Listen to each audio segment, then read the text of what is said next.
餐厅监视器拍到，顾客正享用美食，一名在吧台工作的员工拿出一个小碟子，准备添加酒精。看似再也平常不过的动作，却酿成了重大意外。当他将酒精倒进去时，突然间引爆，在吧台旁的3名员工立刻被引爆的大火灼伤，身上燃起熊熊大火，其中一人痛到把身上的衣物脱掉。店内的顾客则是惊慌逃离。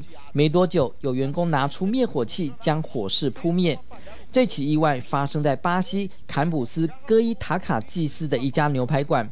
当时员工在添加酒精时不慎引爆，造成了3名员工受到了严重灼伤，所幸没有生命危险。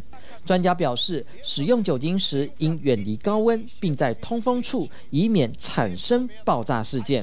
东森新闻综合报道。